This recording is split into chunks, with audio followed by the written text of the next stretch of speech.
want to talk about another aspect of crowdfunding that probably is even more important than getting money, is using it as a place to fail.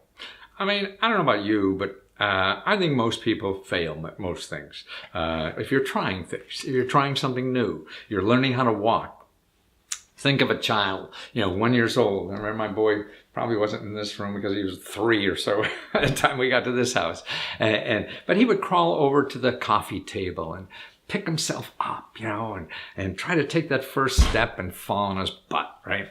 And God, I mean, see, people don't like to fail. But anytime you're going to do something new, you have to learn how to do it and you have to fail.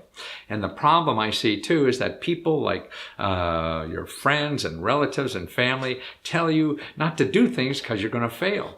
But that's okay. You have to. Otherwise, you're not going to learn anything and you won't do anything. Nobody knows really what to do.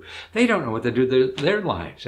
That's what life is about, is failing and going out there. And now, even more, look at the smartest people in the world ruined Wall Street. Making billions of dollars, and all of a sudden they blew up the world, right? All the smartest people in the world thought Donald Trump would never be president. I mean, so our society now is, there's no rules. So you have to go out and try and make your own rules. And see, this is what crowdfunding allows you to do. It allows you to go out and try something and have no regret. And see, that by trying something, you learn something new you never even thought of before you tried it. It's like, I see it all like artwork. Our life is like artwork, I'm not an artist, so I really don't know what I'm talking about. I fail at being an artist, but if you're painting or whatever, and, you have an idea and you put some paint on there and and that leads to something else. And then you put another stroke on there, and that leads to something else. And so by the time you're finished, it probably doesn't even look anything like you started with. And our life is like that. And that's why everybody wants a 5-year plan, and that's stupid. We don't even know when next Thursday is going to be, We may be at war with Korea for all we know by then. But that's why the best way to learn is, okay, take the best thing you got at the time and take a step. Do something. See what happens. See what comes in. Because something will come in that'll change your mind and say, hey, that's better over here. You didn't know about it, and you can't know about over there until you get over here to see over there. From down here, you couldn't see it. You don't know. I know my own life. I spent my life trying to think of what book to write. And I've written 100 books, but only 10 made money. So that means I'm wrong 90% of the time, and that's what I do all the time.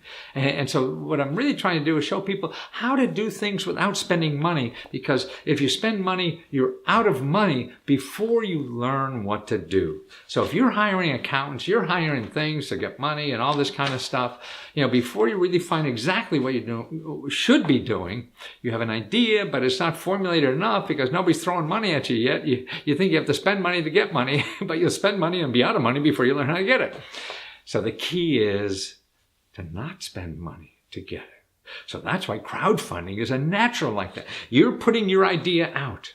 And what's so neat about the people the 700 people I told you I interviewed who've used this, they say they've got failure was greater than success. Because they go on these platforms that people are looking at this all the time, and they don't make their quota, but they get other people to say, hey, that's a great idea. I could use that here. Why don't you make it this way? Why don't you do that? Or why don't you and I get together and do this?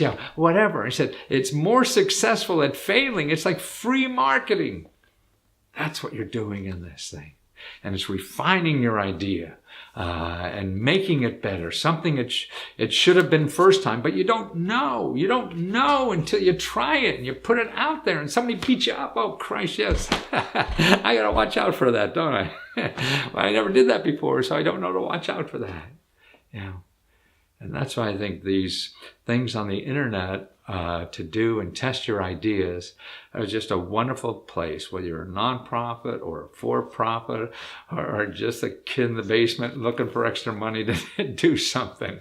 It doesn't matter. And I think it's wiser to plan for failure. Most of us plan for success. Like I went to a get-rich-quick seminar the other day because I was going to speak at it. And all these get-rich people say, talking about the same thing when I used to go to these things 40, 50 years ago.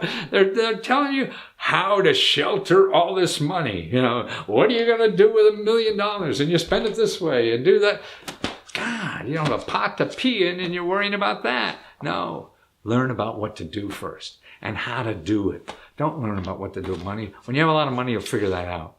You got to learn what to do to get it first. And this is a place to play. It's like playing the stock market with real money, but you don't need real money. There's no way to do it in the stock market with real money. Unless with real money, to see if you really win. But here there is. And you could do that without any money at all to see if you win. And if you don't, that's okay. I failed 90 times. I just keep planning on it. Or I don't. In the beginning, I used to wait for 6 months to get my energy back too, because I take it so personally. Now, man, that's just the world spitting you out. It doesn't like it. And you got to think of something else.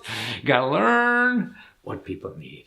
And the only way is to go out there with things and put it on the wall and see what happens. But everybody runs like that. Publishers, when I do books, man, like these big publishers that publish 1,000 books a year or whatever, they just count on a handful making money, and they're just hoping one of the other 1,000 will do something one day.